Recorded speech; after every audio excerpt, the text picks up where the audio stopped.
ॐ नमो भगवते वासुदेवाय। ॐ नमो भगवते वासुदेवाय। ॐ नमो भगवते वासुदेवाय। यः स्वानुभावम् अखिलं श्रुतिसारमेकम् आध्यात्मदीपम् अतितीर्षितां तमोऽन्धम् संसारिणां करुणयः पुराणगुह्यम् तं व्याससूनम् उपयामि गुरुमुनीनाम्। नारायणं नमस्कृत्य नरं चैव नरोत्तमं देवीं सरस्वतीं व्यासं ततो जयमुदीरये। श्रवणतां स्वकथा कृष्ण पुण्यश्रवण कीर्तिनः हृदयन्तस्तो हि अभद्राणि विदुनोति श्रुहित सताम्। नष्टप्रायेषु भद्रेषु नित्यं भागवत सेवया भगवती उत्तम श्लोके भक्तिर्भवती नैष्टिकी। श्रवणतः श्रद्धया नित्यं गृणतश्च स्वचेष्टितम् कालेन नातिदीर्घेण भगवान् विशते हृदि। कृष्णाय वासुदेवाय देवकी नंदनाय च नंदगोपकुमाराय गोविन्दाय नमो नमः। नमः पंकजनाभाय नमः पंकजमालिने नमः पंकजनेत्राय नमस्ते पंकजांग्रिये। जय श्री कृष्ण चैतन्य प्रभु नित्यानंद श्री अद्वैत गदाधर श्रीवासादि गौर भक्त वृंद। हरे कृष्णा कृष्णा कृष्णा हरे हरे हरे राम राम राम हरे हरे। हरे कृष्णा कृष्णा कृष्णा हरे हरे हरे राम राम राम हरे हरे। हरे कृष्णा कृष्णा कृष्णा हरे हरे हरे राम राम राम हरे हरे।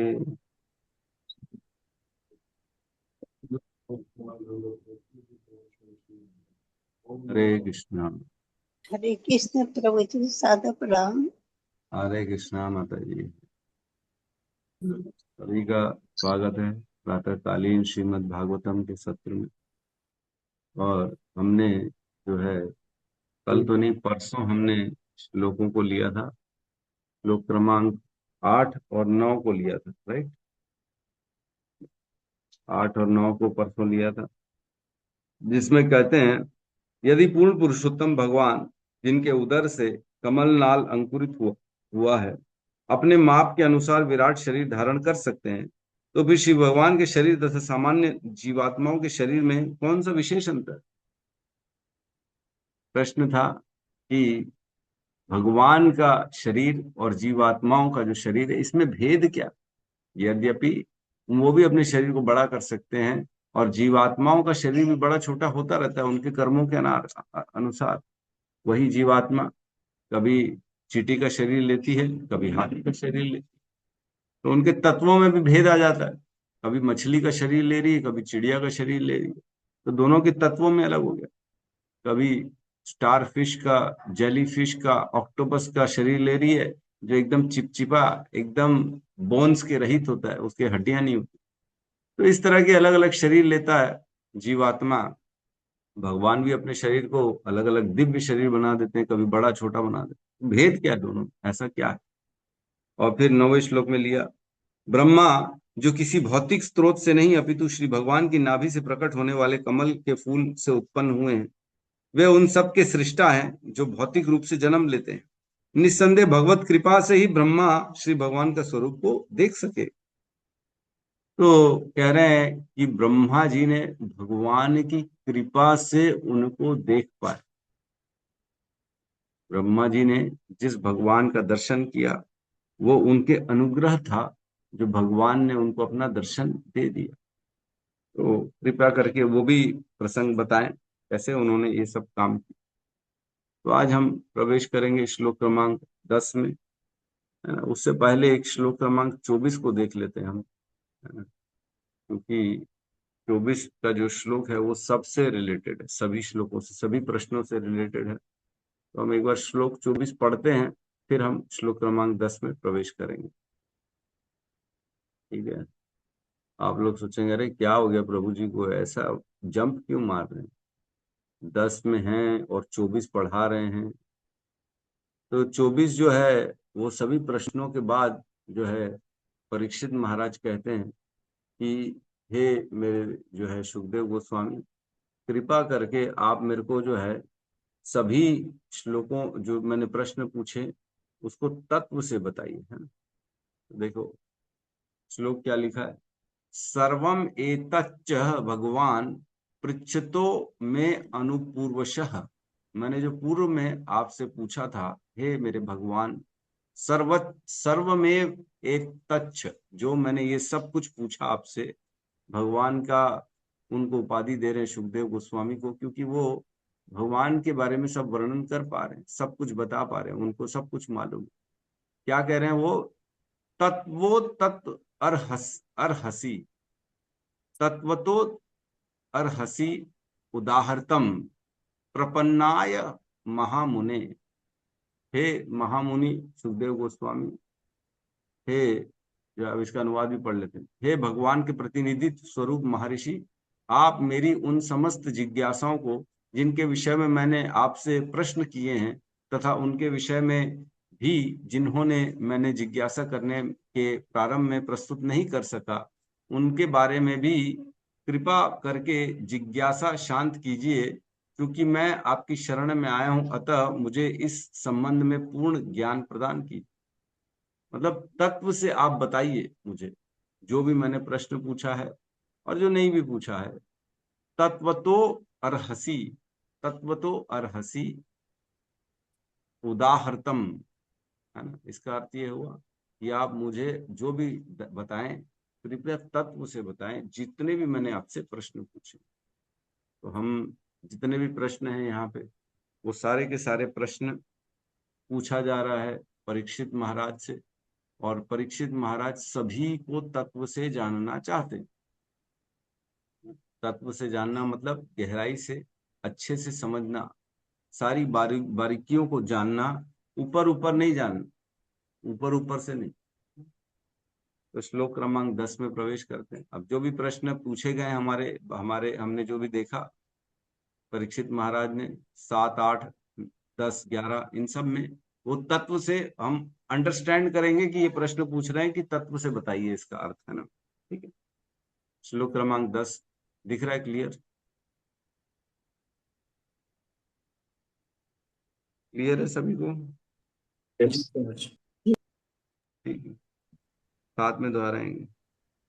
सा चापि यत्र पुरुषो स चापि यत्र पुरुषो विश्वस्थित्युत विश्वस्थित्युद्भव अप्यय विश्वस्थिति उद्भव अप्यय विश्वस्थित्युद्भवाप्यय मुक्त्वा माया मुक्त्वा आत्म माया मायेश मुक्तवात्मात्ममायां मायेशः एते सर्वगुहाशयः। एते सर्वगुहाशयः सा चापि यत्र पुरुषो स चापि यत्र पुरुषो विश्व स्थित उद्भव अवप्ययः विश्वस्थित्युद्भवः मुक्त्वा आत्ममायां मायेशः मुक्त्वात्ममायां मायेशः शेते सर्वगुहाशयः शेते सर्वगुहाशयः चापि यत्र पुरुषो स चापि यत्र पुरुषो विश्वस्थित्युद्भवाप्यः विश्वस्थित्युद्भवाप्ययः मुक्त्वात्मा मायं मायेश मुक्त्वात्ममायां मायेश एते सर्वगुहायशः शेते सर्वगुहाशयः सा चापि यत्र पुरुषो स चापि यत्र पुरुषो विश्वास स्थित युद्ध भवाप्यः विश्वस्थित्युद्भवाप्ययः मुक्त्वात्मा मायामः मुक्त्वा मायां महेशः मायेशः सेते सर्वगुहास्यः ते सर्वगुहाशयः। कृपया उन श्री भगवान के विषय में भी बताएं जो प्रत्येक हृदय में परमात्मा तथा समस्त शक्तियों के स्वामी के रूप में स्थित हैं, किंतु जिनकी बहिरंगी शक्ति उनका स्पर्श तक नहीं कर पाती। ओम ज्ञानतिमिरन्धस्य ज्ञानांजन शलाकया चक्षुरुन्मिलितं येन तस्मै श्री गुरुवे नमः। श्री चैतन्य मनोभीष्टं स्थापितं येन भूतले स्वयं रूपः कदा मह्यं ददाति स्वपदान्तिकम्। वन्देऽहं श्रीगुरु श्रीयुतपदकमलं श्रीगुरून् वैष्णवांश्च श्रीरूपं सागरजातं सहगण रघुनाथान्वितं तं सजीवं साद्वैतं सावधूतं परिजन सहितं कृष्ण चैतन्य देवं श्री राधा कृष्ण पादान् सहगण ललिता श्री विशाखान्वितांश्च। हे कृष्ण करुणा सिंधु दीन बंधु जगतपते गोपेश गोपिका कांता राधा कांत नमस्तुते। तप्त कांचन गौरांगी राधे वृंदावनेश्वरी वृषभानुसुते देवी प्रणमामि हरिप्रिये। वाञ्छाकल्पतरुभ्यश्च कृपा सिन्धुभ्य एव च पतितानां पावनेभ्यो वैष्णवेभ्यो नमो नमः। नमो विष्णुपादाय कृष्णपृष्ठाय भूतले श्रीमते भक्तिवेदांत स्वामीति नामिने। नमस्ते सारस्वती देवे गौरवाणी प्रचारिणे निर्विशेष शून्यवादी पाश्चात्य देशतारिणे। जय श्री कृष्ण चैतन्य प्रभु नित्यानंद श्री अद्वैत गदाधर श्रीवासादि गौर भक्त वृंद। हरे कृष्णा कृष्णा कृष्णा हरे हरे हरे राम राम राम हरे हरे कृष्णा। तो यहाँ श्लोक में हम देखते हैं क्या कह रहे हैं। सा चापि यत्र पुरुषो, सा चा अपि यत्र पुरुषो, सा चा वह जो भगवान है, सा चा अपि यत्र पुरुषो जो भगवान है, जो प्रकृति पे दृष्टिपात करते हैं। प्रथम पुरुष अवतार भगवान का कौन सा है? प्रथम पुरुष अवतार कौन बताएगा? महाविष्णु। यस, महाविष्णु भगवान का हैंड रेस करने से पहले ही माता जी ने बता दिया। रघुनाथ दास जी हैंड रेस करते पहले, ठीक है। सा चापि यत्र पुरुषो, भगवान का जो पहला पुरुष अवतार है वो। और विश्व स्थिति उद्भव आप्ययः, जो विश्व का पालन करते हैं, सृजन करते हैं और लय कर देते हैं। ये कौन करता है? पूरे विश्व का पालन करते हैं और सृजन करते हैं और लय कर देते हैं। हमने पढ़ा हुआ है कि 3 भगवान के गुण अवतार होते हैं, ब्रह्मा विष्णु महेश। तो जो विष्णु है उसमें वो कौन से विष्णु है? कौन से विष्णु? यस, बताइए, कोई बताएगा? विश्व की पालन सृजन और लय, रघुनाथ दास जी बताइए। गर्भोदक्षाय विष्णु प्रभु जी। गर्भोदक्षाई विष्णु, यस, गर्भोदक्षाई विष्णु करते हैं। विश्व का सृजन पालन वही करते हैं, है ना। और क्षीरोदक्षाई विष्णु तो सबके हृदय में परमात्मा के रूप में व्याप्त होते, वो उपदृष्टा और अनुमंता का काम करते हैं। लेकिन सृजन पालन का काम जो होते हैं वह विष्णु, गर्भोदक्षाई विष्णु करते हैं। और क्या करें फिर आगे? मुक्त्वा आत्म मायायाम मायेश, और ये जो विष्णु हैं ये मुक्त्वा आत्म मायाम, यद्यपि वो माया उनकी खुद की है। आत्म माया मतलब मेरी माया, उनकी माया, मेरी नहीं मेरी नहीं, उनकी माया। आत्म माया मीन्स उनकी खुद की माया, वो माया जो उनकी खुद की है और उससे वो मुक्त रहते हैं। विष्णु की बात चल रही है यहाँ पे। वो विष्णु जिनकी माया खुद की है और उससे वो मुक्त भी रहते हैं। आत्ममायाम मुक्ताम मुक्त्वा आत्ममायाम। क्या ऐसा हो सकता है आप ही की चीज हो और आप उसी से मुक्त हो? है ना? ऐसा कभी हुआ है? आपने खुद ने अपना मकान बनाया और आप अपने मकान से ही विरक्त हैं, आपको कोई लेना देना नहीं मकान से। ऐसा तो कभी नहीं हो। है ना? माता अपने पुत्र को उत्पन्न करती है और ऐसा होता है कि अब पुत्र से जो है कोई लेना देना नहीं, मुक्त रहे उससे, अरे जो कर रहा है अपने से दूर रखे। हम तो नौकरी करके पैसा कमाते हैं, उससे ही अगर कुछ खरीद के घर ले आए तो उसमें इतनी आसक्ति हो जाती है, क्या बताएं। छोटी छोटी बात, कुछ भी क्यों ना हो, अरे इस शरीर से इतनी आसक्ति हो जाती है हमारे को, कपड़ों से आसक्ति हो जाती है, अरे ये मेरा कपड़ा, ये मेरी पेन, ये मेरी गाड़ी, ये मेरा मोबाइल, अपनी वस्तु जो हमारी है भी नहीं, लेकिन अगर उसमें थोड़ा सा भी हमने कोई श्रम लगा लिया और उसमें थोड़ा सा भी अगर हमारे अंदर लेवल आ गया कि ये आपका है, तो उससे आसक्ति बन जाती है हमारी कि ये तो मेरा है, मैं इसका स्वामी हूं। है कि नहीं? आपके घर आए हम और आपके घर से टीवी उठा के लेके जाते रहे तो क्या बोलेंगे आप? अरे प्रभु पागल हो गए, टीवी क्यों लेके जा रहे हो मेरे घर की? आपके घर की टीवी है, आसक्ति बनी हुई है, ये मेरी टीवी है ना? अब तो खैर मेरे ख्याल से भक्त लोग टीवी नहीं देखते हैं। टीवी देखते हैं क्या? पता नहीं, देखते नहीं होंगे, मेरे ख्याल से तो नहीं देखते होंगे। कहने का अर्थ ये है, हमारे घर में अगर टीवी हो तो उसी में आसक्ति इतनी हो जाती है। सोचो अगर कोई व्यक्ति जिसने जिसको बनाया हो, जिसकी वो शक्ति हो, उसके प्रति वो अनासक्त है, अस्पृश करते भगवान, माया को स्पर्श भी नहीं करते।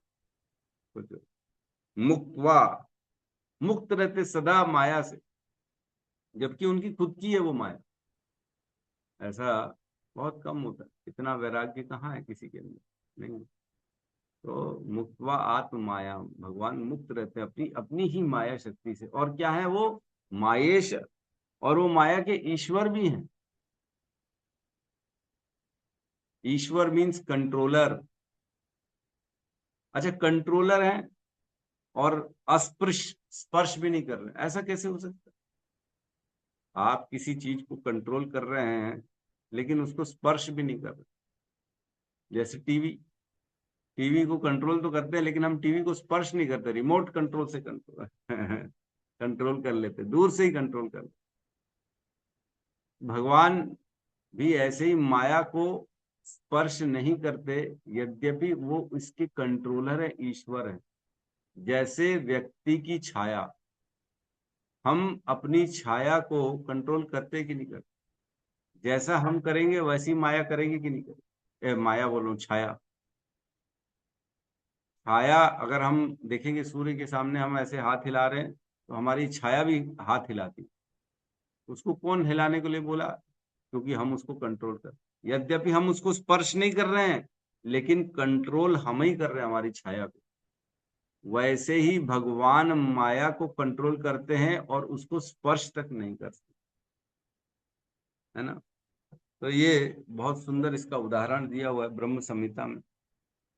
ब्रह्म संहिता का श्लोक 5.41, इसमें कहते हैं, माया ही यस्य जगदंड शतानि सूते त्रैगुण्य तत्व विषय विदे, त्रैगुण्य तत्व विषय वेद वितायमाना सत्वावलंबी पर सत्व विशुद्ध सत्वम गोविंदमादि पुरुषम तम अहम भजामि। कह रहे हैं, माया ही यस्य जगदंड शतानि सूते, जगदंड शतानी, अनेक अनेक जगत जो हैं, हजारों हजारों ब्रह्मांड हैं भगवान के, उसमें भगवान की बहिरंगा शक्ति जो है वो काम करती है। वो उससे, भगवान की माया से ये अनेक ब्रह्मांड निकलते हैं। माया से ब्रह्मांड निकलते, क्या मैं सही बोल रहा हूं? माया से ब्रह्मांड निकलते, कौन बताया? तो प्रभु 4 साल से तो हम आपकी क्लास कर रहे हैं, लेकिन समझ में नहीं आता कभी कभी आप क्या क्या बोल देते भगवान के हैं। रोम छिद्र भगवान क्या कह रहे हैं? कृष्ण प्रभु जी, के रोम छिद्र निकलते हैं ना ब्रह्मांड। महाविष्णु के रोम छिद्र से ब्रह्मांड निकलते हैं, जी प्रभु जी। माया और से नहीं क्षीरोदक निकलते हैं। नहीं प्रभु जी। माया से बहिरंग नहीं शक्ति से माया निकलती प्रभु जी, उनकी 3 शक्तियां हैं, बहिरंग शक्ति से निकलती। बहिरंगा शक्ति से ब्रह्मांड निकलते हैं। नहीं, नहीं प्रभु जी। नहीं सही। उनके श्वास श्वास से प्रभु, श्वास। सांस से निकलते हैं। रोम कूपों से निकलते ही सांस से निकलते ही है। प्रभु जी, जो गर्भोदक साई विष्णु जो लेटे हुए हैं उन्हीं के रोम छिद्र से निकलते हैं शरीर से। अरे अब अशांत गर्भोदक को से ब्रह्मांड। विष्णु बोल गया आप तो। हम्म। गर्भोदक से विष्णु के रोम कूपों से निकलते हैं। क्षीरोदक साई विष्णु से प्रभु जी ना। अरे शीरोदक से विष्णु के रोम हाँ कूपों प्रभु जी, क्षीरोदक साई विष्णु। में। अरे बोल, आप कब से ज्वाइन कर रही है माता जी? हाँ? प्रभु जी। यस, बताइए गौतम बुद्ध प्रभु, आप बताइए। हरे कृष्णा प्रभु जी, धन्यवाद प्रभु। प्रभु जी, जैसे भगवान के रोमकुंड से अनेक ब्रह्मांड निकलते हैं, लेकिन जब भगवान, जैसे आपने बताया सर्ग विसर्ग, कि भगवान जो है सर्ग करते हैं और ब्रह्मा जी जो है विसर्ग करते हैं। जब फिर ब्रह्मा जी विसर्ग करते हैं और जब प्रलय आते हैं तो सारे जो प्रकृति, जो सारे जीव जंतु है वो भगवान के अंदर ही चले जाते हैं। फिर जब वो समय आता है, जब ब्रह्मा जी का फिर से मतलब शुरुआत होता है, तो भगवान एज इट इज सारी चीजों को व्यवस्थित करते हैं। तो यहाँ पे इसलिए बोला गया प्रभु जी। नहीं नहीं, मेरा जो प्रश्न था, आपने जो बोला वो एकदम सही बोला, लेकिन मेरा प्रश्न था क्या ब्रह्मांड माया से उत्पन्न हो रहे हैं? अच्छा। मैंने ये प्रश्न पूछा। प्रभु जी, जैसे प्रभु जी भगवान आपने बताया थे, जब पूरा सृष्टि का होता है तो भगवान क्या है, दृष्टिपात करते हैं। तो उसमें जैसे हमारा काल और स्वभाव जब प्रवेश करते हैं, तब उसमें प्रकृति भी चलायमान रहती है। प्रकृति तो रहते हैं, लेकिन वो एक्टिव फॉर्म में नहीं रहते हैं प्रभु जी, जब भगवान दृष्टिपात करते नहीं, वो हैं। तो अब तीन गुण रहते हैं एक्टिव फॉर्म में। प्रकृति तो बाद में बनती है।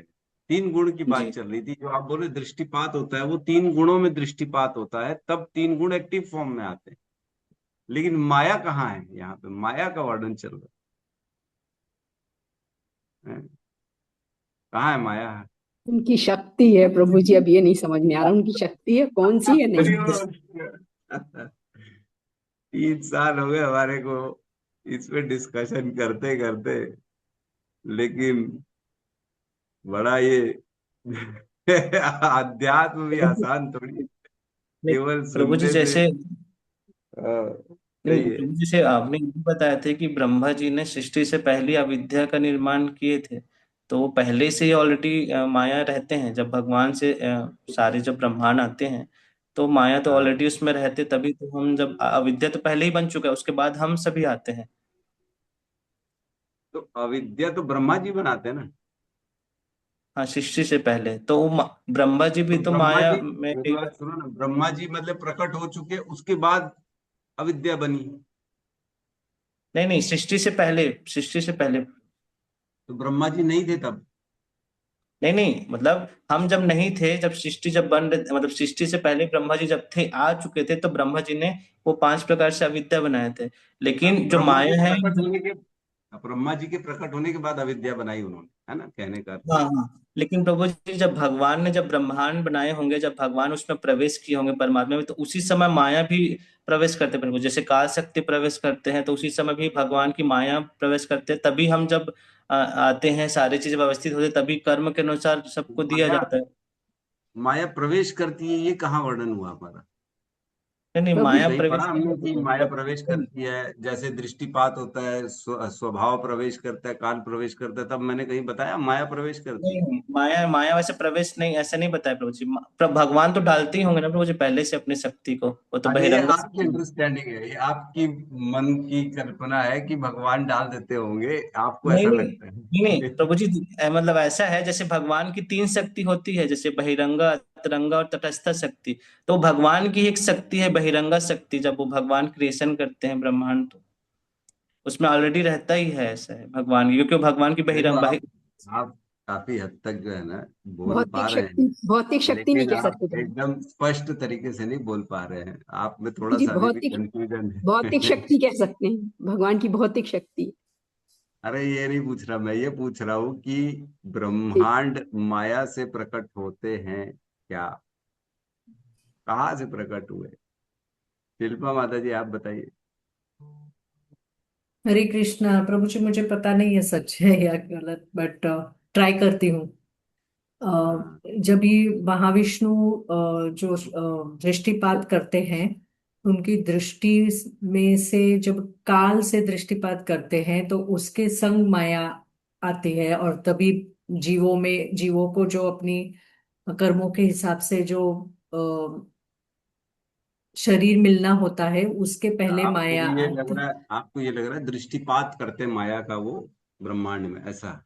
हाँ, दृष्टिपात के साथ माया आती है, और वो माया भगवान की पीठ होती है, भगवान के शरीर के अंगों होते हैं, अंग जो में हर चीज होती है, माया भगवान की पीठ है।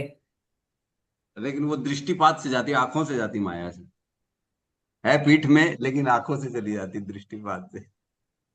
मुझे नहीं पता प्रभु जी, हरे अरे कृष्ण। वाह, यस रघुनाथ दास जी कहिए।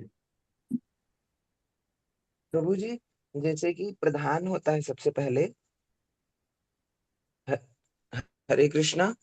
यस यस यस, बताइए। प्रभु जी, प्रधान में जब भगवान दृष्टिपात करते हैं, तो प्रभु जी यही कि उसमें काल को जैसे प्रवेश कराया जाता है, तो उसमें फिर क्या तीनों गुण क्रियाशील हो जाते हैं, जैसे काल शुद्ध प्रधान बन जाता है।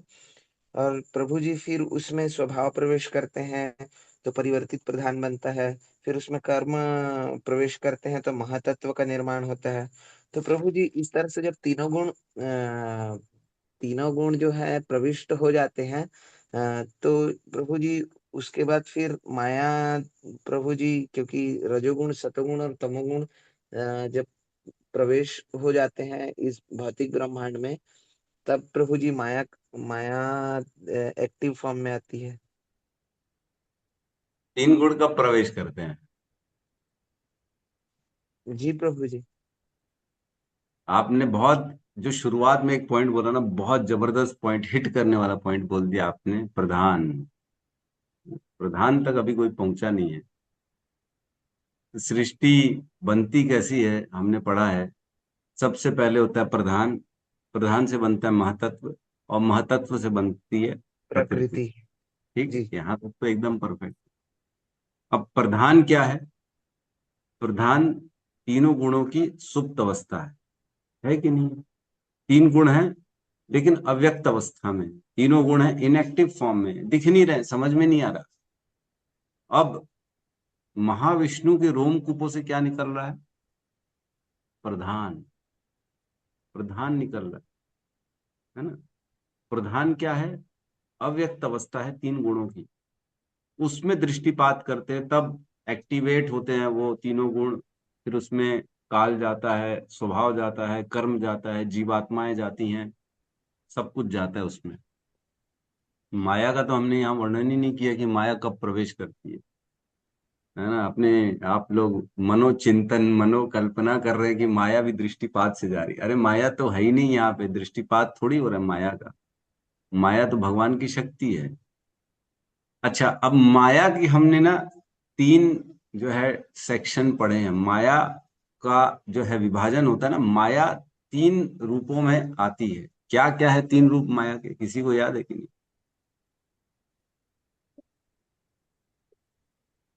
यस शिल्पा माता जी बताइए। आवरणात्मिका शक्ति, अच्छा, प्रत्येपाक्षिकता जो कवर करती है, एक भुला देती है, वो दो याद हाँ है। ये तो ठीक है, लेकिन माया के तीन विभाग हैं, तीन विभाग। ये नहीं, ये तो उनकी ठीक है। ये अविद्या का विभाग है जो आप बता रहे हैं ना, जी जी ये जी उसका। माया के तीन विभाग हैं, जिसमें से एक अविद्या है, जिसका विभाग है आवरणात्मिका और प्रक्षेपात्मिका। जी। ये डायरेक्ट माया का विभाग नहीं हुआ। माया के तीन विभाग है, क्या विभाग है तीन? सतोगुण रजोगुण तमोगुण। नहीं। नहीं,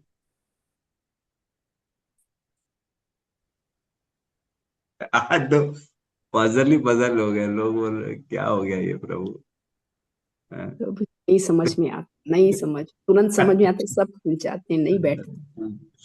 ठीक है मैं बता देता हूँ, कोई बात नहीं है।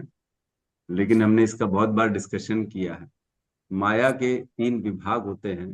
पहला होता है प्रधान, दूसरा होता है विद्या, और तीसरा होता है अविद्या। क्या विभाग है? पहला विभाग है प्रधान, दूसरा है विद्या, और तीसरा है अविद्या। ठीक है। कृपया मनोकल्पना ना करें कि दृष्टिपात हो रहा है, कब माया घुस रही है, ये ऐसा वैसा नहीं है। माया, आप जानते हैं 2 प्रकार की माया होती है, एक योग माया होती है और एक महामाया होती है। ये मालूम है कि नहीं? तो जो योग माया होती है वो भगवान से मिलाने का काम करती है, और महामाया जो होती है वो भगवान से दूर करने का काम करती है। ठीक है। तो अगर कोई माया कह रहा है तो उसका अर्थ ये है कि वो योग माया और महामाया दोनों के ऊपर वाली माया। अब माया डिवाइड होने वाली है 2 पार्ट में, एक योग माया और एक महामाया, है ना। तो माया भगवान की शक्ति है ना। तो ये जो माया है इसका एक विभाग है प्रधान। तो जो प्रधान निकल रहा है महाविष्णु के रोमकूपों से, वो ऑलरेडी माया का विभाग है। वो ऑलरेडी माया का विभाग है जो निकल रहा है महाविष्णु के रोमकूपों से प्रधान के रूप में। अब उसमें दृष्टिपात करेंगे महाविष्णु। मतलब ब्रह्मांड की रचना, जो 3 गुण की जो है निष्क्रिय अवस्था, वह माया का ही विभाग है। माया से ही सब कुछ बन रहा है बेसिकली, है ना। तभी तो ये पूरी रचना प्रधान बना। प्रधान में जब दृष्टिपात हो रहा है, सब आ रहे हैं, महतत्व बन रहा है, फिर प्रकृति बन रही है, स्वभाव जा रहा है, काल जा रहा है, कर्म जा रहा है, जीव जा रहे हैं, सब कुछ जा रहा है, एक्टिवेट हो रहा है। फिर ब्रह्मा जी आ रहे हैं, फिर ब्रह्मा जी अविद्या बनाते हैं। वो भी कैसे बनाते हैं? वो भी माया की शक्ति है अविद्या।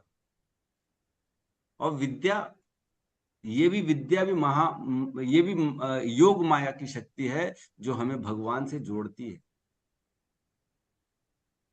ठीक है।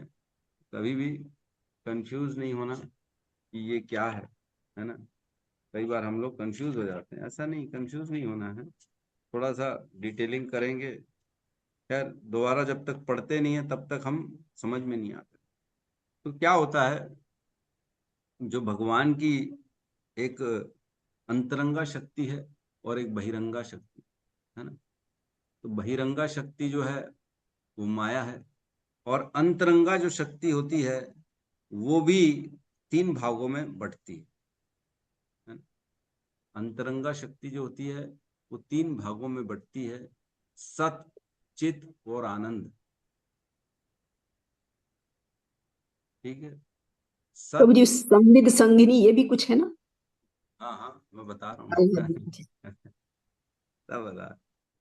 तो जब अंतरंगा शक्ति है भगवान की, ये सत और चित और आनंद है। सत मीन्स एटर्नल, चित मीन्स फुल नॉलेजेबल, और आनंद मीन्स ब्लिस, हमेशा एकदम आनंद में रहना, जिसे हलादिनी शक्ति भी कहते हैं। आनंद शक्ति को हलादिनी शक्ति भी कहते हैं। और आनंद शक्ति, हलादिनी शक्ति का स्वरूप कौन है? श्रीमती राधा। राधा रानी। राधा रानी। समझ में आ गया? ये भगवान की अंतरंगा शक्ति के विभाग बता रहा हूं मैं। 3 विभाग बताए, सत, चित और आनंद। सत मीन्स एटर्नल, जो सदा बने रहते हैं। चित मीन्स पूरा ज्ञान है उनके अंदर, पूर्ण ज्ञान है। और आनंद मीन्स जो सदा सुखी रहते हैं, मजे में रहते हैं, आनंद में रहते हैं। आनंद को ही हलादिनी शक्ति कहते हैं, जिसका स्वरूप है श्रीमती राधा रानी। अब सत और चित क्या है ना। तो सत मीन्स जो भगवान एटर्नल है, उसी को सत जो है, उसी शक्ति को कहते हैं संधिनी शक्ति। जो भगवान की संधिनी मीन्स वह दिव्य शक्ति जो भगवान को अपना अस्तित्व बनाए रखती है, उसे कहते हैं संधिनी शक्ति। जिससे उनकी सत्ता सदा सदा बनी रहती है। संधिनी, भगवान को जो एटर्नल शक्ति, वह शक्ति जो भगवान को एटर्नल बनाती है, कभी भी भगवान को मतलब खत्म नहीं होते, ऐसा कोई समय नहीं आता जो भगवान नहीं हो, वह शक्ति है भगवान की, उसको संधिनी शक्ति कहते हैं। और संधिनी शक्ति को ही सत्य भी कहते हैं। ठीक है। और दूसरी होती है जो चिद है, मतलब पूर्ण ज्ञान, उसको क्या कहते हैं? संवित शक्ति। संधिनी शक्ति, फिर संवित शक्ति। तो संवित शक्ति क्या है? जिस दिव्य शक्ति से वे अपने आप को जानते हैं और दूसरों को अपने बारे में जानने देते हैं, वह संवित शक्ति है। वह ज्ञान जो भगवान के पास भी है और जिससे भगवान सब कुछ जानते हैं, और वही शक्ति थोड़ी सी हमारे पास भी आ जाती है भगवान की कृपा से। जैसे हम भगवान को जान पाते हैं, उसी शक्ति को कहते हैं संवित शक्ति, चिद शक्ति। समझ में आ गया? सत, चित, आनंद। सत मीन्स एटर्नल, चित मीन्स नॉलेजेबल, आनंद मीन्स ब्लिस। आनंद मीन्स हलादिनी शक्ति, मीन्स श्रीमती राधा रानी। सत मीन्स संधिनी शक्ति, जिससे भगवान एटर्नल बने रहते हैं, अस्तित्व उनका बना रहता है। चित मीन्स जिससे उनका ज्ञान सदा सदा बना रहता है और उसी ज्ञान से थोड़ा थोड़ा हमको दे देते हैं, जिससे हम भी भगवान को जान पाते हैं। इसको संवित शक्ति कहते हैं। ठीक है, किसी को यहाँ डाउट तो नहीं है?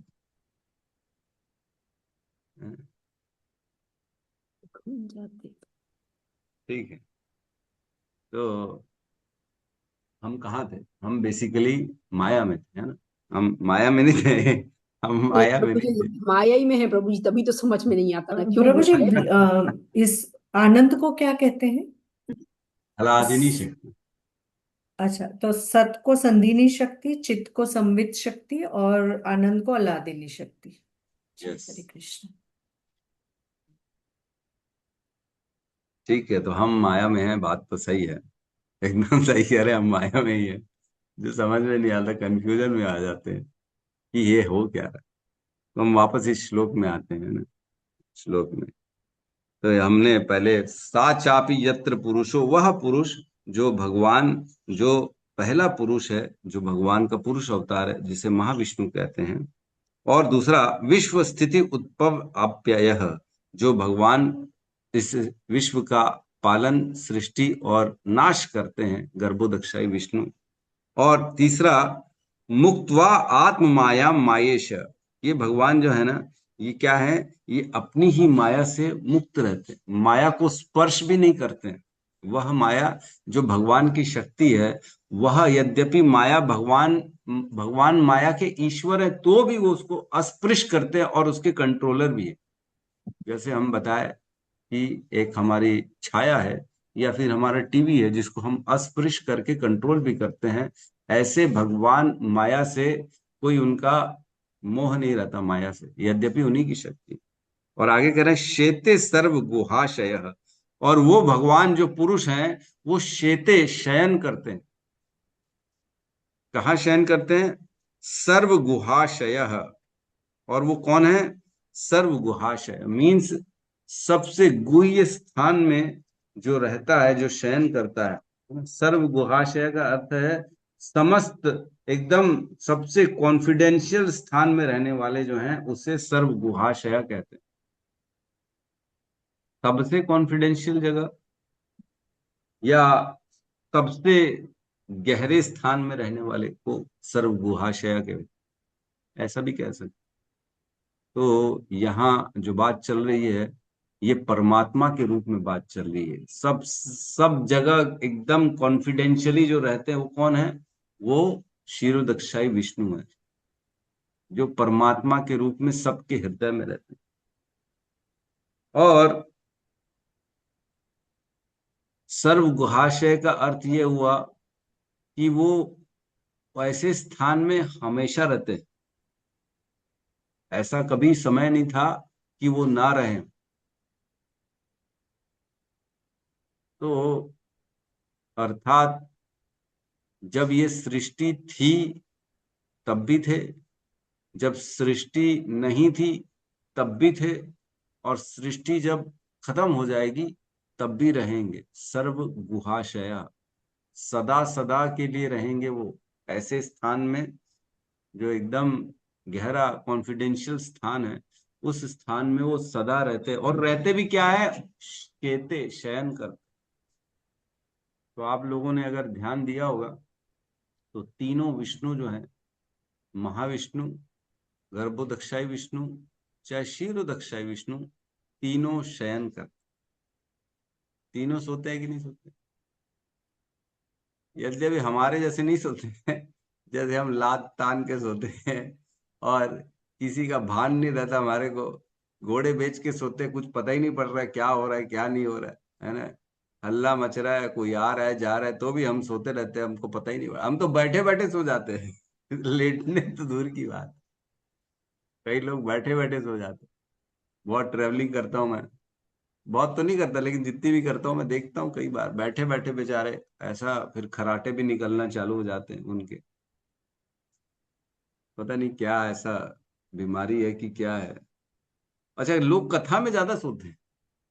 कथा होती है 7 दिन की, तो मैं देखता हूँ बहुत लोग फटाफट सो जाते हैं एकदम आंख बंद करके। एक बार श्रील प्रभुपाद कथा कर रहे थे, एक माता जी आई और वो सोने लगी, सो गई, उनके खराटे आने लगे। तो भक्तों ने बोला प्रभुपाद इनको उठा दे क्या, बाहर कर देंगे, ये सो रही है। तो प्रभुपाद ने बोला नहीं नहीं, सोने दो सोने दो, कोई बात। और जब कथा कंप्लीट हुई तब वो माता जागी, तो वो प्रभुपाद को उसने अपना रियलाइजेशन बताया, प्रभुपाद मेरे को बीमारी है, मेरे को नींद नहीं आती है, और पता नहीं कैसे आपकी कथा में आई हूं और मेरे को नींद आ गई। बोले यद्यपि मैं बहुत बीमार हूं, मेरे को नींद की बहुत बीमारी है, नींद होती नहीं, मेरे घर में कभी नींद नहीं आती, लेकिन आपकी कथा में मेरे को नींद आ गई। तब श्रील प्रभुपाद ने बताया कि ये कथा जो है ये भगवान का स्वरूप है, और ये कथा आनंद देने वाली, शांति प्रदान करने वाली। तो आपके चित्त में जो अशांति थी उसको शांति प्रदान की गई इस कथा के द्वारा, और जैसे ही आपको शांति मिली आपको निद्रा, नींद आ गई, क्योंकि आप अशांत रहते। और उसने वाकई में यही कहा, हाँ श्रील प्रभुपाद मैं सदा अशांत रहती हूँ, बेचैन रहती हूँ। तो ये कथा का असर है, प्रभाव है कि व्यक्ति के जीवन से अशांत को दूर करती है और उसे शांति प्रदान करती है कथाएं। इसलिए कथा में हम देखते हैं हमको नींद आ जाती है। तो इसका अर्थ ये नहीं है कि हम सो जाएं, इसका अर्थ ये नहीं होता कि जब जब जाए कथा में सो जाए पता लगा 3 घंटे कथा चल रही, बढ़िया तकिया वकिया लेके गए वहां पे और सो गए। प्रभु जी आप ही ने तो बताया था शांति मिलती है, तो शांति मिली तो हम सो गए। सोना नहीं है हमारे को कथा में। लेकिन कह रहे हैं यहाँ पे शेते, भगवान सोते हैं। तो भगवान सोते नहीं, बेसिकली शयन करते हैं, और वो योग निद्रा में रहते हैं। उनका शयन करना और हमारा शयन करना में बड़ा भेद है। जीवों का शयन और विष्णु के शयन में बड़ा भेद है। वो शयन करते करते भी सारे कार्य करते हैं। महाविष्णु शयन करते करते भी अपना कार्य करते हैं। उनके रोमकूपों से ब्रह्मांड निकल रहे हैं, दृष्टिपात हो रहा है, और ब्रह्मांड वापस उनके रोमकूपों में जा रहे हैं। ये कार्य हो रहा है, वो सो रहे तो भी। गर्भोदक्षाई विष्णु सो रहे हैं तो भी उनके देखो नाभि कमल से जो है पूरे 14 लोक निकले हुए हैं, और उनमें सारी कार्य चल रहे हैं। और वो गर्भोदक्षाई विष्णु ही हैं। हमने पढ़ा था पहले स्कंद के 3 अध्याय में, उसमें बताते हैं गर्भोदक्षाई विष्णु ही हैं जिनके माध्यम से समस्त जो है भगवान के अवतार इस सृष्टि में प्रवेश करते है ना। पढ़ा था ना। नीलम माता जी हैं क्या, आज नहीं है? माता जी ने पिछली बार यही प्रश्न पूछा था, तो हमने, मेरे को याद है मैं उसी समय जा रहा था बाहर, तो फिर मैंने उनके लिए खास स्कंद 1 अपनी ट्रेवलिंग में लेके गया, उसको पढ़ पढ़ के सारे श्लोकों का हमने डिस्कशन किया था। फिर मैंने उनको भेजा था कि देखो यहाँ यहाँ यहाँ ये लिखा है। उसमें लिखा है गर्भोदक्षाई विष्णु ही मूल स्रोत है भगवान के समस्त अवतारों का इस संसार में। तो गर्भोदक्षाई विष्णु के कारण ही समस्त जो है यहाँ का चलता है, जो भी ब्रह्मांड पूरा। हमने ये भी पढ़ा था कि जो महाविष्णु है वो समस्त ब्रह्मांड के परमात्मा है, और गर्भोदक्षाई विष्णु है वो हर एक ब्रह्मांड के परमात्मा हो गए गर्भोदक्षाई विष्णु, और समस्त ब्रह्मांडों के परमात्मा हो गए महाविष्णु, और एक ब्रह्मांड के अंदर समस्त जीवों के परमात्मा हो गए क्षीरोदक्षाई विष्णु। याद है कि नहीं? तीनों विष्णु परमात्मा मैंने बताए थे, मेरे को याद है अच्छे से। तो ये प्रभु जी बताए। प्रभु तीनों जी एक बार बताइए। तीनों विष्णु परमात्मा है, ऐसा नहीं है कि केवल क्षीरोदक्षाई विष्णु है। क्षीरोदक्षाई विष्णु हमारे परमात्मा है, लेकिन ब्रह्मांड के परमात्मा कौन है? गर्भोदक्षाई विष्णु। क्योंकि जब तक ब्रह्मांड बन तो जाता है, लेकिन एक्टिवेट कब होता है? जब उसके अंदर गर्भोदक्षाई विष्णु प्रवेश करते हैं, जब उसके अंदर परमात्मा जाएगी तभी तो वो एक्टिवेट होगा। हमारा शरीर एक्टिवेट कब होता है? जब हमारे शरीर में परमात्मा आते हैं। तो आप परमात्मा आते तो पीछे पीछे आत्मा आ जाती। आत्मा बिना परमात्मा के नहीं रह सकती, है ना? हमने पढ़ा है जो ये शरीर की रचना होती है, अन्नमय कोश, फिर प्राणमय कोश, फिर मनोमय कोश, फिर विज्ञानमय कोश, फिर आनंदमय कोश। ये एक के ऊपर एक, एक के ऊपर एक टिके हुए हैं। सबसे नीचे क्या है? आनंदमय कोश। आनंदमय कोश मीन्स परमात्मा, वो सबसे नीचे है। अगर वो हट गए तो पूरी की पूरी बिल्डिंग गिर जाएगी। और उसके ऊपर कौन है? विज्ञानमय कोश। विज्ञानमय कोश मतलब कौन है? आत्मा है। तो पहले परमात्मा है, फिर उसके ऊपर आत्मा है। फिर उसके बाद क्या है? मनोमय कोश मीन्स मन बुद्धि अहंकार, ये आत्मा के ऊपर है। फिर उसके ऊपर क्या है? प्राणमय कोश। प्राणमय कोश क्या मीन्स? हवा और आकाश। और उसके ऊपर क्या है? अन्नमय कोश। अन्नमय कोश मीन्स पृथ्वी जल अग्नि। तो इस प्रकार हमारा शरीर टिका हुआ है, एक के ऊपर एक के ऊपर एक के ऊपर एक। सबसे नीचे क्या हुए? परमात्मा, जो कि क्षीरोदक्षाई विष्णु है। वो हटे, सब गिर गया तुरंत। आत्मा निकल जाएगी, मनोमय कोश आत्मा के साथ निकल जाएगा, और प्राणमय कोश और अन्नमय कोश यही रह जाएगा, जिसको स्थूल शरीर भी कहते हैं। ठीक है, ये तो समझ में आ गया होगा मेरे ख्याल से। तो हम इस श्लोक में आते हैं दोबारा। तो कह रहे हैं कृपया उन श्री भगवान के विषय में बताएं। ये प्रश्न पूछ रहे हैं कौन? परीक्षित महाराज।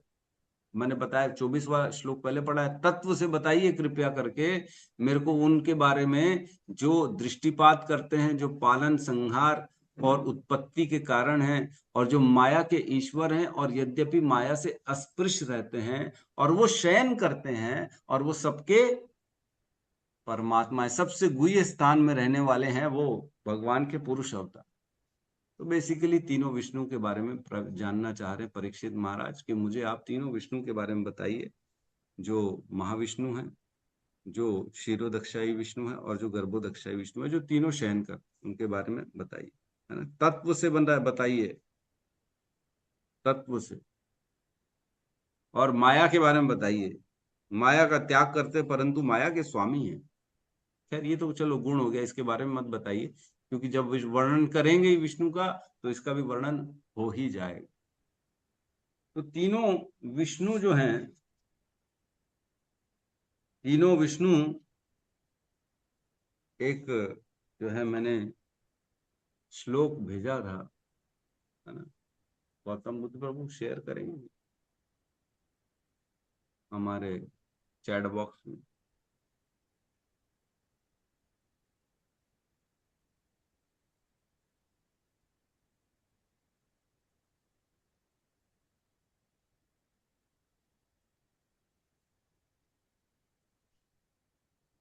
क्लियर है? दिख रहा है सबको? जी प्रभु जी। है ना? तो इसमें ये जो है वेदों का श्लोक है, स्मृति में कहा गया है। इसमें लिखा है विष्णोस्तु त्रीणि रूपाणि पुरुष आख्यान यथो विदुः। प्रथमं महतः सृष्टु, द्वितीयं त्वंडस्थितां, तृतीयं सर्वभूतस्थं तानि ज्ञात्वा विमुच्यते। इसमें क्या लिखा है? पहली लाइन में लिखा है विष्णोस्तु त्रीणी रूपाणी, हे विष्णु आपके 3 रूप हैं। विष्णोस्तु त्रीणी रूपाणी, आप 3 रूपों में अपने आप को प्रदर्शित परिवर्तित करते हैं। और क्या लिख रहे हैं, पुरुष आख्यान यथो विदुः, और ये तीनों पुरुष अवतार हैं भगवान के। और विदु मीन्स जो इनको जान जाता है ना, जो 3 भगवान विष्णु के रूपों को, पुरुष अवतारों को जान जाता है। विदु मीन्स जानना, है ना, जिसको ज्ञान आ जाता है। कौन से है 3? प्रथमम महतः सृष्टः, जो प्रथम पुरुष अवतार है जो महाविष्णु, वो क्या करते हैं, महतः सृष्ट, वो सृष्ट करते हैं, उनके रोमकूपों से महतत्व जो है, प्रधान महतत्व एक ही बात है, वह निकलते हैं, है ना। महतः सृष्टि, महतत्व की सृष्टि करते हैं। और लिखा है द्वितीयम त्वंडस्तितम, द्वितीय जो दूसरे विष्णु हैं, उस अंडे रूपे ब्रह्मांड के त्वंड अंडस्थितम, उस अंडे में जाके स्थित हो जाते हैं दूसरे। और तीसरे जो होते हैं सर्वभूतस्तथम, जो तीसरे होते हैं वो सभी जीवात्माओं में, सभी जीवों में, सभी शरीरों में प्रवेश करते हैं, सर्वभूतस्थम। और ये क्या लिखा है, तानी ज्ञात्वा विमुच्यते, जो इसको जान जाता है वह विमुच्यते, वो मुक्ति प्राप्त कर ले, उसको इस संसार के जन्म मृत्यु के चक्र से बाहर निकल जाता है। समझ में आ रहा है क्या लिखा है? 3 विष्णु के बारे में भी इस संसार में किसी को नहीं मालूम है। हरे कृष्ण प्रभु जी, एक माफी मांगती हूँ आपसे, एक बार इसको और समझा दीजिए। इसी श्लोक को? जी जी जी। अच्छा, ठीक।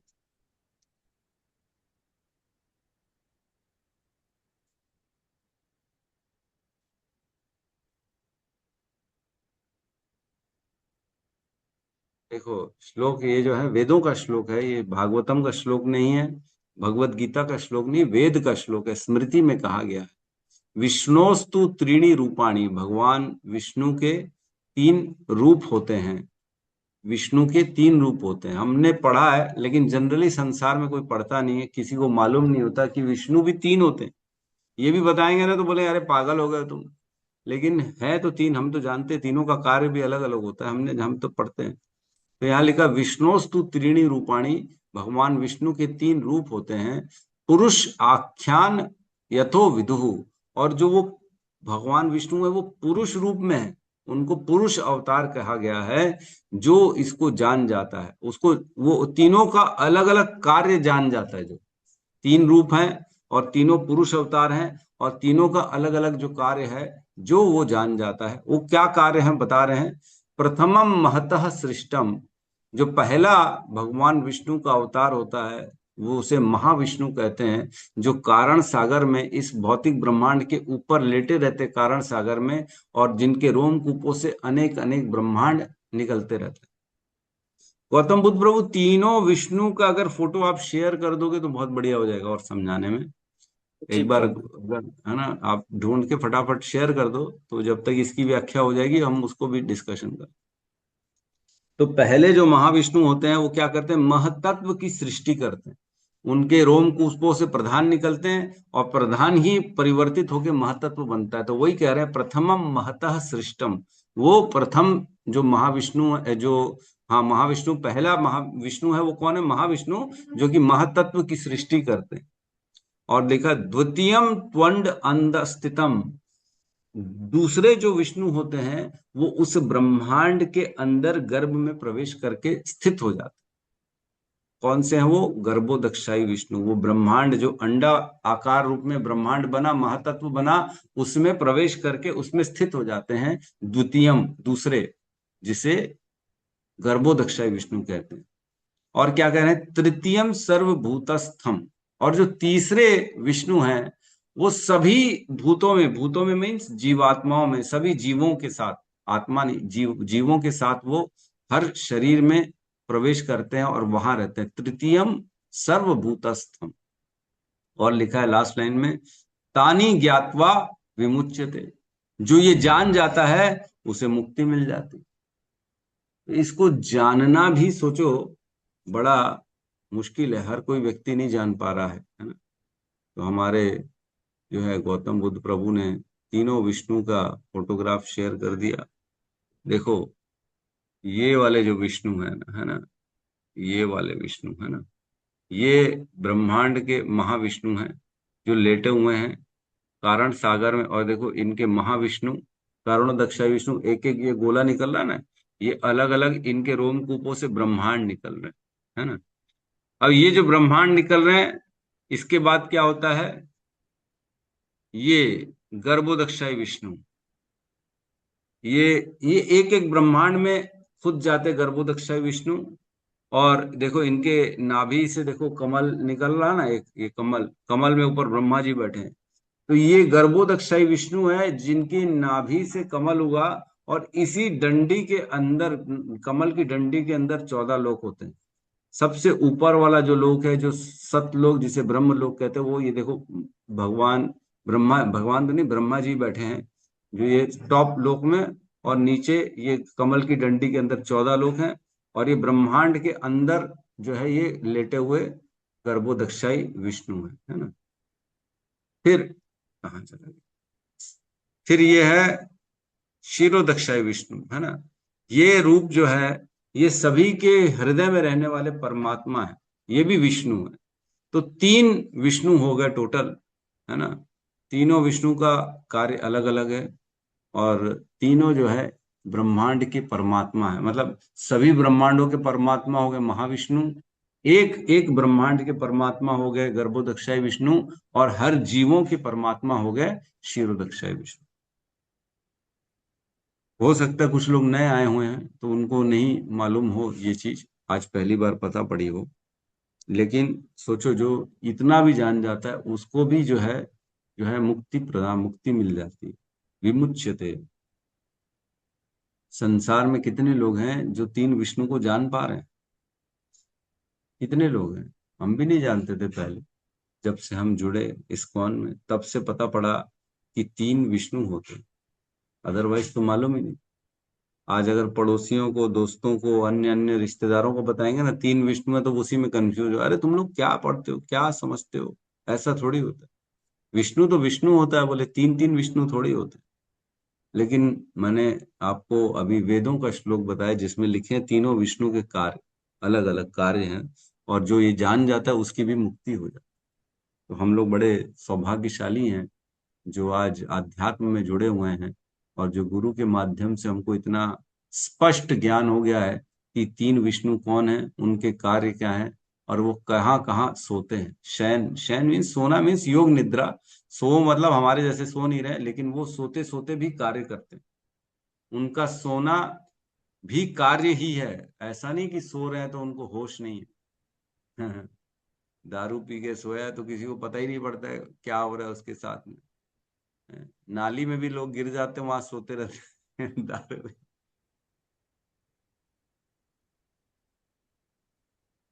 एक बड़ा आया था, जहां न पहुंचे रवि वहां पहुंचे कवि, है ना। तो इसका अर्थ क्या हुआ, जहां न पहुंचे रवि वहां पहुंचे कवि, मतलब सूर्य, जहां सूर्य नहीं पहुंच पाता वहां कवि पहुंच जाता। तो एक बार की बात है, दारू पी के एक आदमी जा रहा था और नाले में गिर गया।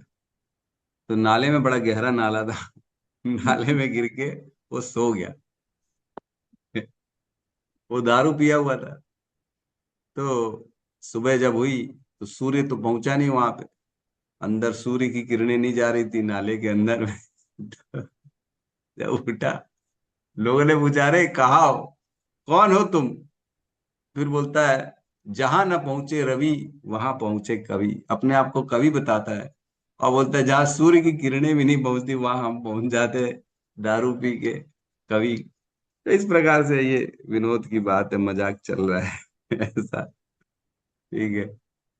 तो 3 प्रकार के विष्णु हैं, इसके बारे में हमने आज जाना।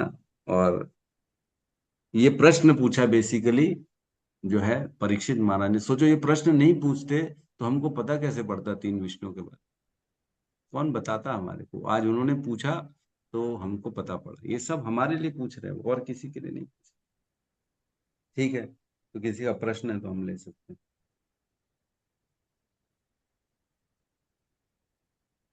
यस, रोणी नंदन प्रभु कहिए।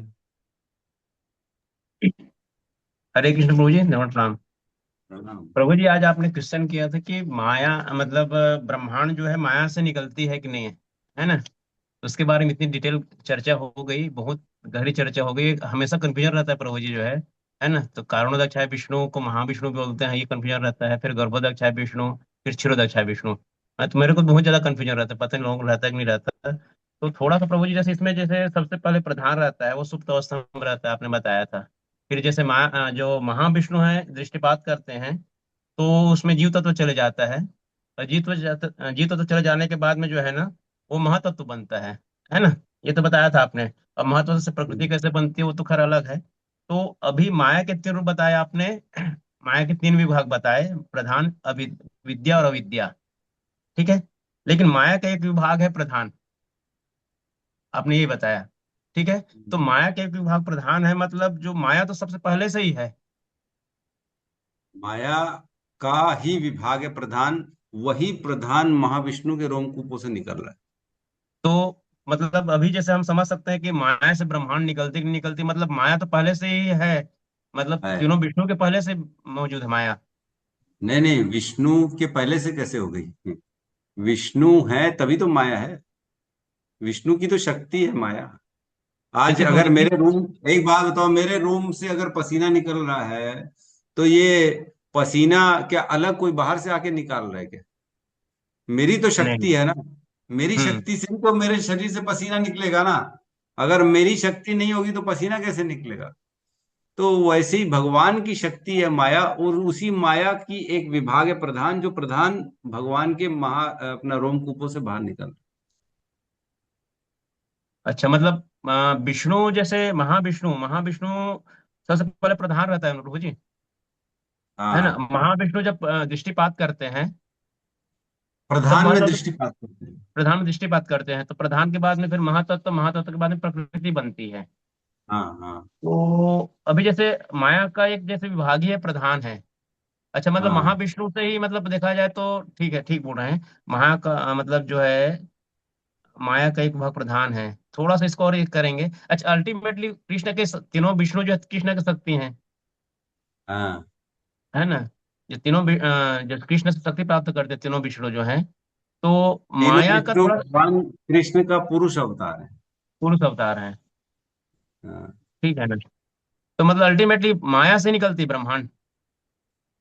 नहीं, ब्रह्मांड निकलती जरूर विष्णु से, रोमकूपों से है। मतलब प्रधान जो है वो निकलता विष्णु के रोमकूपों से है, लेकिन प्रधान जो है ये माया का विभाग है।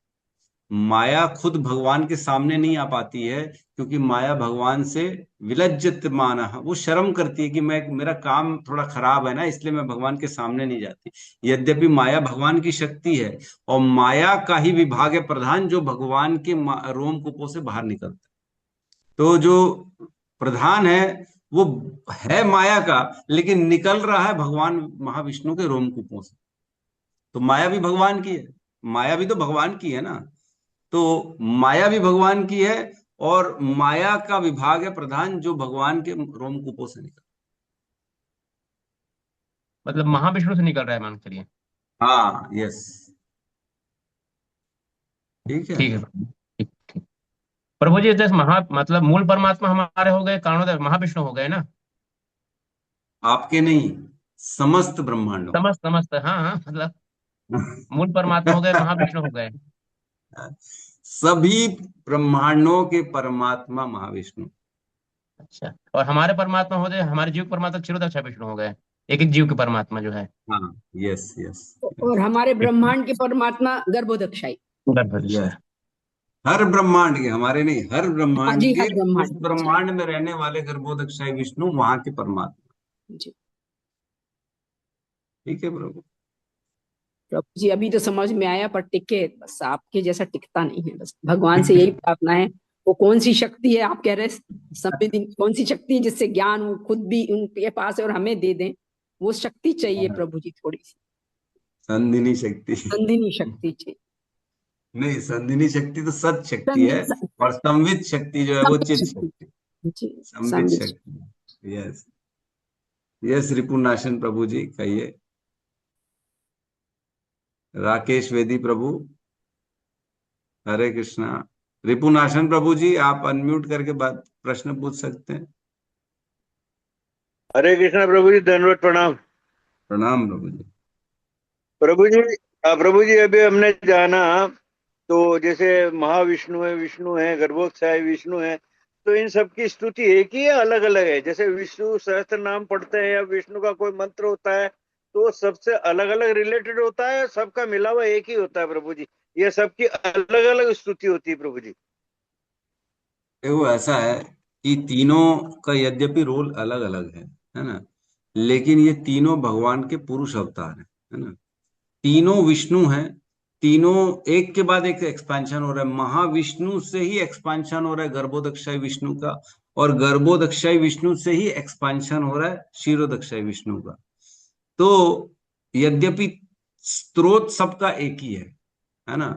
ऐसा नहीं कि अलग अलग, वो जो है दूसरे कुल का आदमी आया, वो दूसरे कुल से आया, और ये जो है कोई इंडिया का है कोई पाकिस्तान का, ऐसा नहीं है। सब एक ही पिता के पुत्र ऐसा मान के चल सकते, जबकि ये भी गलत है। वैसे वो कहना पिता नहीं है, वो एक ही विष्णु है। उसी के तीन भाग हो गए, एक महाविष्णु, एक गर्भोदक्षाई विष्णु और एक क्षीरोदक्षाई विष्णु, लेकिन एक ही विष्णु। विष्णु का एक्सपेंशन तीन रूपों में हो गया। तो अलग अलग हम इनको नहीं कर सकते, लेकिन कार्य तीनों के अलग अलग हैं। तीनों अलग अलग काम करते हैं। और कहीं कहीं देखेंगे, जैसे हम जाते हैं ना, जैसे उस कथा में हमने पढ़ा था, आप थे कि नहीं थे, जब कृष्ण अर्जुन को ले जाते हैं, जो ब्राह्मण के बालक मर जाते बार बार, याद है वो कथा किसी की? जो 9 बालक मर जाते ब्राह्मण के, जो द्वारका में जाके द्वारकाधीश को उटपटांग बोलता है कृष्ण को कि मेरे को राजा का पाप भोगना पड़ रहा है, और राजा के कारण मेरे पुत्र बार बार गायब हो जा रहे हैं, अदृश्य हो जा रहे हैं, आप ऐसा कर रहे हो वैसा कर रहे। तब अर्जुन प्रतिज्ञा लेता है कि अब तुम्हारा पुत्र होगा तो मैं रक्षा करूंगा। फिर पुत्र होता है, मेरे ख्याल से 10वां पुत्र होता है, वो भी आता है और गायब हो जाता है, जबकि अर्जुन ने पूरा बाणों से उसको एक पूरा कंप्लीट बना देता है। तो अर्जुन बोलता है, ढूंढता है अर्जुन पूरे दिन भर सभी 14 लोगों में कि कहाँ गया उसका बालक, कौन लेके गया, यमराज भी नहीं लेके गया। तब रात को फिर निराश होके वो क्या करता है, अब मैंने बोले जो प्रतिज्ञा ली थी कि मैं अब अग्नि में जल जाऊंगा, तो अब जलना पड़ेगा क्योंकि मैं इसके पुत्र को बचा नहीं पाया। तब कृष्ण आते हैं, और कृष्ण उसको बोलते हैं चलो, हो सकता है एक जगह और होगा उनका पुत्र। तो वो जाते हैं, तीनों कहाँ जाते हैं, दोनों महाविष्णु के पास। याद है कि नहीं है? जो ब्रह्मांड चीर के बाहर निकलते रथ में, अंधेरे में रथ रहता है, फिर रथ को दिखता नहीं चलना कहाँ है, तो भगवान का सुदर्शन आता है सामने, और सुदर्शन के प्रकाश से रास्ता दिखता है कि कहाँ जाना है। तो पूरा ब्रह्मांड चीर के, जो 7 आवरण होते हैं ब्रह्मांड के, उसको चीर के वो बाहर निकलते और महाविष्णु के पास जाते। महाविष्णु उनको प्रणाम करते हैं, और उनको उनके सभी बच्चे दे देते ब्राह्मण के जो चोरी किए थे। वो बोलते हैं मैं आपका दर्शन करना चाह रहा था, आपका दर्शन आपकी इच्छा के बिना कोई नहीं कर सकता, और आपकी इच्छा होगी तभी आपका दर्शन मिलेगा, इसलिए मैंने ये आपका खेल किया ताकि आप अर्जुन की रक्षा करने के लिए कम से कम मेरे को दर्शन देने आएंगे। तो महाविष्णु अलग हैं, क्षीरोदक्षाई गर्भोदक्षाई विष्णु अलग अलग हैं, लेकिन हैं तीनों विष्णु। तो तीनों की स्तुति कभी कभी अलग भी होती है, एक भी होती है। तो जो सहस्त्र नाम है वो तो तीनों का सम्मिलित नाम है, वो तीनों का अलग अलग नहीं, एक ही है वो। ठीक है प्रभु, हरे कृष्णा प्रभु जी, प्रणाम। बहुत कंफ्यूजन दूर हुआ प्रभु जी। हाँ, ये नहीं तो हम नहीं तो इसी चक्कर में पड़े रहते कि भाई तीनों की स्तुति काम अलग है तो तीनों की स्थिति अलग होगी, तीनों के मंत्र भी अलग अलग होंगे, लेकिन विष्णु सहस्त्र नाम मतलब तीनों विष्णु इंक्लूड है उसमें। हाँ, तीनों विष्णु इंक्लूड है। हरे बिल्कुल। कृष्णा प्रभु जी, हरे कृष्णा। ठीक है, तो किसी और का कुछ प्रश्न है या कुछ और कहना चाहता है तो ठीक है।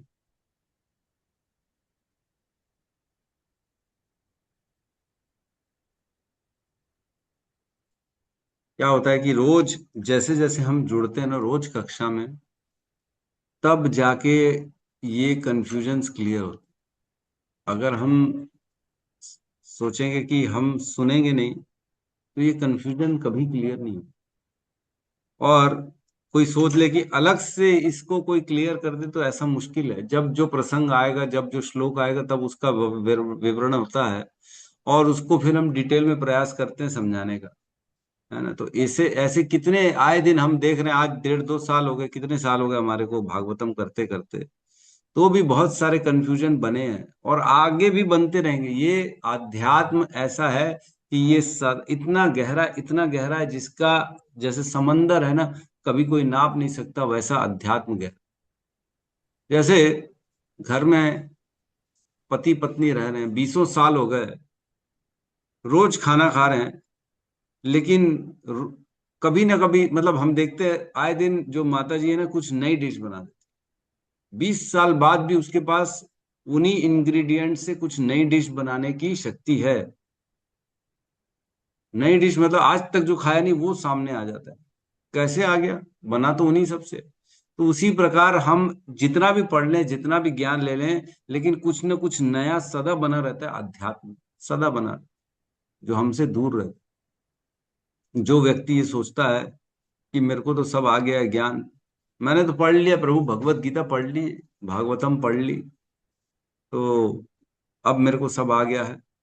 तो अगर ऐसा सोचता है तो व्यक्ति बहुत बड़े भ्रम में है, इल्यूजन में है, कंफ्यूजन में है। क्योंकि आध्यात्म को कोई नहीं समझ सकता, इतना गहरा।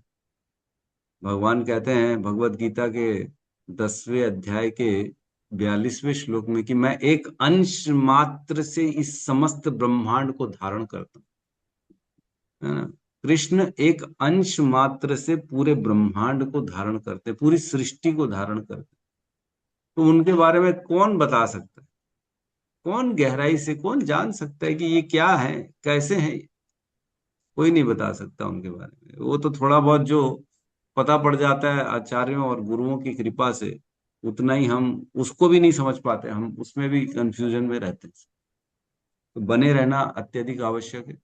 रोज सुनेंगे तो रोज कुछ ना कुछ समझ में आता है, क्लैरिटी बनती चली। यस, अजीत माधव प्रभु जी कहिए।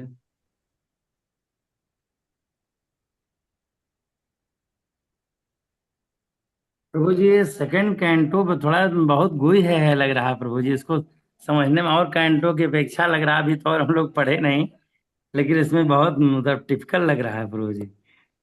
लेकिन क्लियर कॉन्सेप्ट हो रहा है प्रभु जी का, मतलब कॉन्सेप्ट धीरे धीरे क्लियर होता जा रहा है आपके द्वारा। जनरली ना लोग दूसरे कैंटो को पढ़ते नहीं है, जनरली लोग छोड़ यस देते प्रभु। हैं इसको। क्या ये फिलॉसफी है ना, ये आधार है, ये हमारा नींव है। इसको समझ लिया तो भगवान के तत्वों को समझने की शक्ति मिल जाती है। समझ तो नहीं जाते, लेकिन फिर भी जितना क्लियरिटी होती है उतना हमारे को समझ में आ जाता है। हमने कुछ श्लोक पहले पढ़ा था, ब्रह्मा जी कहते हैं मैं, नारद, तुम, शिव, हम तीनों तो, और अन्य इंद्र विंद्र की तो बात ही छोड़ दो, जब हम तीनों भगवान की माया के द्वारा प्रभावित होते हैं तो हम भगवान को कैसे समझ सकते हैं? हम केवल अपने अनुमान से, अपनी शक्ति से इस संसार को देखते और वैसी विवेचना करते। ये ब्रह्मा जी कहते हैं अपने कुछ श्लोक पहले, मेरे को याद नहीं श्लोक नंबर। तो जब ब्रह्मा जी शिव जी तक भगवान की माया से ग्रस्त हैं और वो तक नहीं समझ पाते, और वो तक कह रहे हैं कि इस सृष्टि को हम अपनी अपनी शक्तियों के अनुसार अलग अलग रूप में देखते हैं, तो जिसका जितना ज्ञान है वह इस सृष्टि को, इस संसार को अपने उस ज्ञान के आधार से देख पाएगा, और तो कोई नहीं। आप अच्छा बुरा देख सकते हो, आप नॉनवेज में पाप देख सकते हो, कई दूसरा है जो नॉनवेज में प्रोटीन देखता है कि नहीं? तो दृष्टि दृष्टि में फर्क है, सही गलत देख सकते हो। आप भगवान की मूर्ति में भगवान को देख सकते हो, दूसरा व्यक्ति भगवान की मूर्ति में मार्बल देख रहा है, पत्थर देख रहा है। तो हर व्यक्ति अपने ज्ञान के अनुसार इस संसार को देखता है। जितना जिसका ज्ञान, उसकी दृष्टि उतनी साफ, उसकी अंडरस्टैंडिंग उतनी साफ।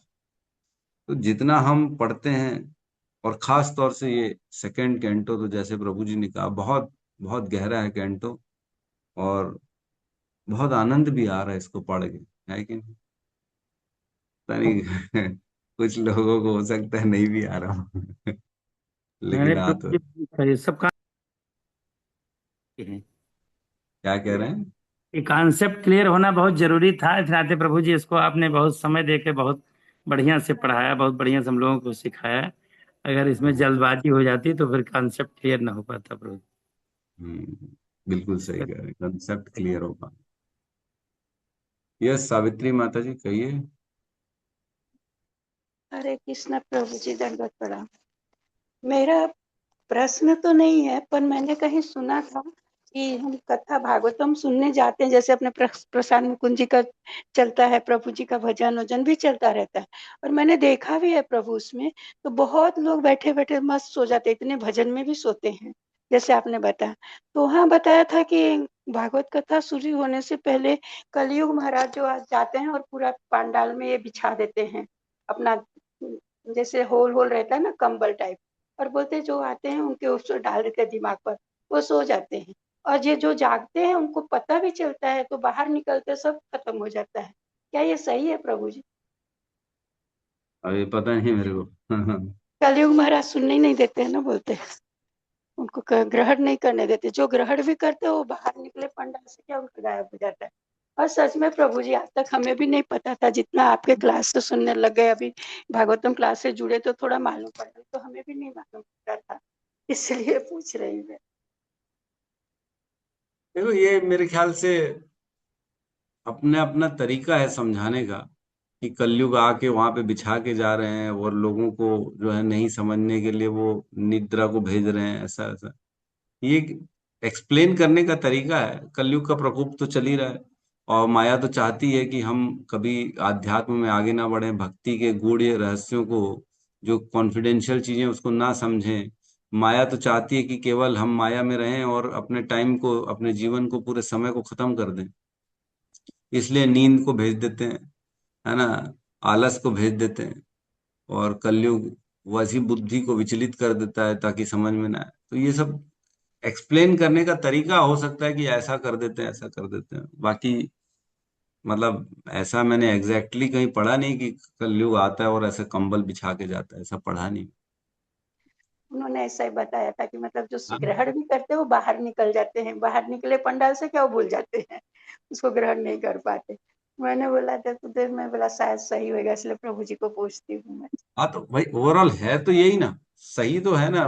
कलयुग तो चाहता है कि हम अध्यात्म को ना समझे, माया तो चाहती है कि हम दूर रहें भक्ति से। तो ये लोग अपने अपने हथकंडे तो चलाते ही रहते हैं ना, इसमें कोई गलत बात नहीं, सही बात। इनडायरेक्टली है यही है, इनडायरेक्टली ऐसा ही हो रहा वैसे ही है। प्रभु जी हम लोगों को समझ में आता है, पर माया घेर लेती, कलयुग आ जाता है और फिर चला जाता है। हम्म। जैसे हम पर कितने सालों से। ब्रह्मांड की उत्पत्ति जो आपने समझाई, सही में प्रभु जी, कारणोदक्षाई, क्षीरोदक्षाई, गर्भोदक्षाई, ये समझना सही में बहुत कठिन है प्रभु। ये दसों बार सुन चुके हैं, पर फिर भी अभी भी पूरा क्लियर नहीं होता, इसको समझना बहुत जटिल है ब्रह्मांड जटिल की। तो है। जी। अब जैसे मैंने अभी कथा हुई थी बिलासपुर में, तो वहां पे एक नया कंसेप्ट क्लियर हुआ था, मैंने भी आप लोगों को बताया था। जो ब्रह्मांड बनता है उसमें महाविष्णु तो दृष्टिपात कर रहे हैं, लेकिन सदाशिव भी बैठे हैं साइड में, सदाशिव भी उसमें अपना एक्सपांशन डाल रहे हैं। शिव जी का एक्सपांशन सदाशिव के द्वारा आता है ब्रह्मांड के अंदर। ये हमको पहले पता ही नहीं था, अभी मेरा कंसेप्ट क्लियर हुआ ये जब बिलासपुर की कथा हुई।